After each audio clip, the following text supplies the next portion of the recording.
به نام خداوند بخشاینده مهربان. سلام هموطنان عزیز، زبان آموزان گرامی.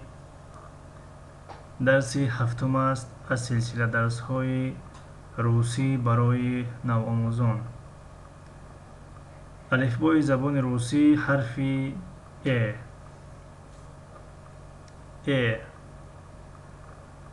یگیپت، یگیپت، یگیپت مصر.